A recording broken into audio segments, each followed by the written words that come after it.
Meus queridos amigos e irmãos, a paz de Cristo. Que o Deus de Abraão, Isaque e Jacó esteja com você, lhe guardando, lhe abençoando em toda a sua forma de viver.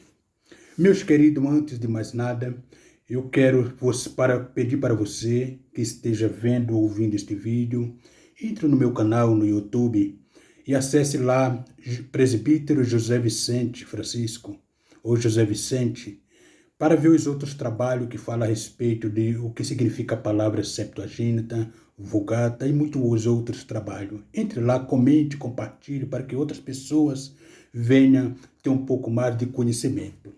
Bem, neste vídeo eu quero perguntar para você, meus amados, quem traduziu a Bíblia em português? No vídeo anterior fala a respeito da tradução da Bíblia. E traduzida para o português, quem o traduziu? Vamos conhecer um pouco mais? Bem, primeiramente a Bíblia em português foi traduzida por quem? Você já fez essa pergunta? Eu já fiz. Procurei conhecer um pouco mais. Bem, vamos lá para o início do descobrimento de nosso país, o Brasil, né?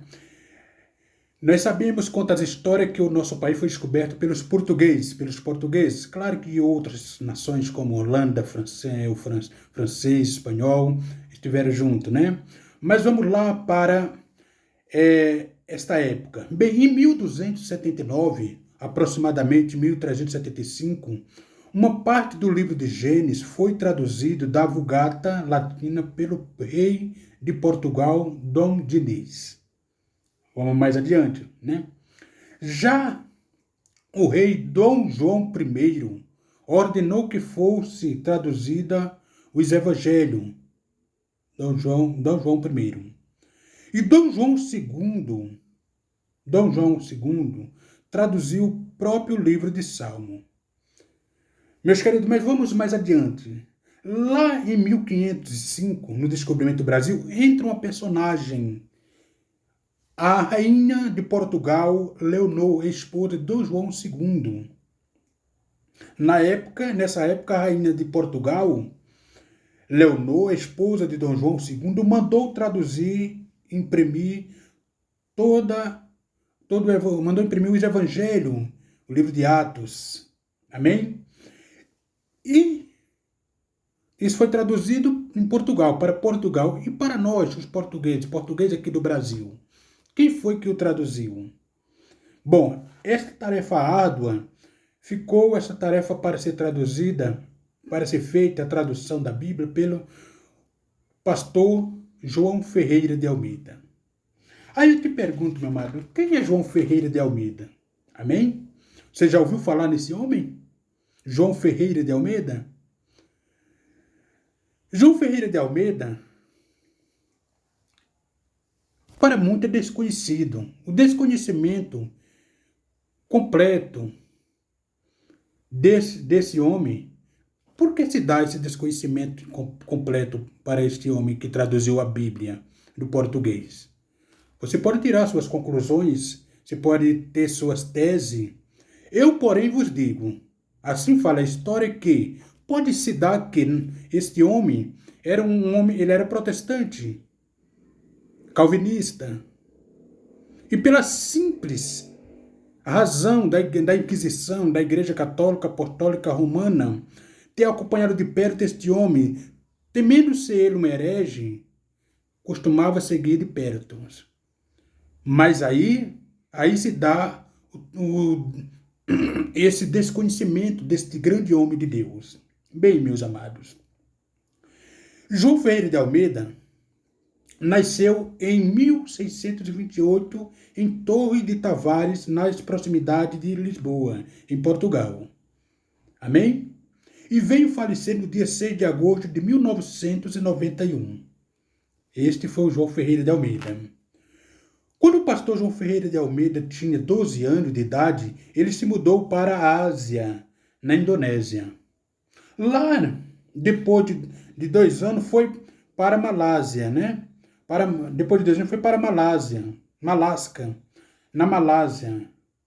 E através de um panfleto, de um folheto que assim certamente deram para ele, que estava escrito em espanhol, converteu-se do catolicismo romano para o evangelho, para protestante, né? Catolicismo para o protestante. E no ano seguinte, conseguiu, né, seja no ano seguinte, seja para o evangelismo. E no ano seguinte, começou a pregar e evangelizar. Sem e em muitos outros cantos na Malaba. No ano de 1644, quando tinha apenas 16 anos de idade, começou a traduzir para o português a Bíblia. Com 12 anos se converteu, 2 anos após começou a pregar o Evangelho na Malaska, Indonésia, e com 16 anos começou a traduzir o Novo Testamento, uma parte do Evangelho. No ano de 1644, quando tinha apenas 16 anos de idade, começou a traduzir português, a Bíblia do português, uma parte do Evangelho. E carta do Novo Testamento. Essa tradução foi feita a partir do espanhol e terminada um ano depois, mas nunca publicada. Por conhecer o hebraico e também o grego, Almeida pode ter utilizado o manuscrito de muitas outras línguas. Ele tinha o conhecimento do grego, do hebraico. No ano de 1676, João Ferreira de Almeida conseguiu a tradução todinha do Novo Testamento. Naquele mesmo ano, enviou para ser impresso na Vatalha, deve ser uma cidade, mas demorou para ser revisada. Aí Almeida enviou para ser impressa em outro lugar, ou seja, em Amsterdã, porque estava demorando muito. Surgiu o primeiro Novo Testamento traduzido em português por João Ferreira de Almeida. Logo após ser publicado o Novo Testamento, ele iniciou a tradução do Antigo Testamento. Com 16 anos começou a traduzir o Novo Testamento. Com 12 anos se converteu. Um ano depois começou a evangelizar.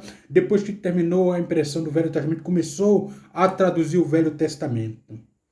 Meus queridos, Deus, quando tem plano na vida de um homem, quando tem um projeto, não tarda em vir.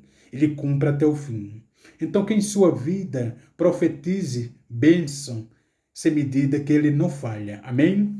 E no ano de 1748, meus amados, foi aí continuada a obra de João Ferreira de Almeida pelo pastor Jacobo. Ele morreu, João Ferreira de Almeida, em 1691 veio falecer. A Bíblia do Antigo Testamento foi traduzida até Ezequiel. Daí foi continuada pelo pastor Jacobo, reiniciada pelo pastor Jacobo, o trabalho interrompido por João Ferreira de Almeida. E Jacobo continuou o trabalho. E 5 anos depois, no ano de 1753, amém? Aí que foi impressa a primeira Bíblia em português, em 2 volumes. E assim foi concluído o trabalho de João Ferreira de Almeida, que faz dele um grande tradutor, um grande escritor, um grande pregador, um grande homem de Deus. As versões da Bíblia que foram traduzidas em 2 exemplares, tão velhinha, mas a tradução em 2 exemplares do Antigo Testamento. Amém, meus queridos amigos e irmãos? Entre no meu canal, curta, compartilhe e para que possamos levar mais além esta palavra de Deus pura e verdadeira, como fez o pastor tradutor João Ferreira de Almeida. Que Deus esteja contigo, com cada um de vocês, lhe abençoando em toda a sua forma de viver. Um abraço a todos e fique com Deus, meus queridos amigos e irmãos. A paz de Cristo.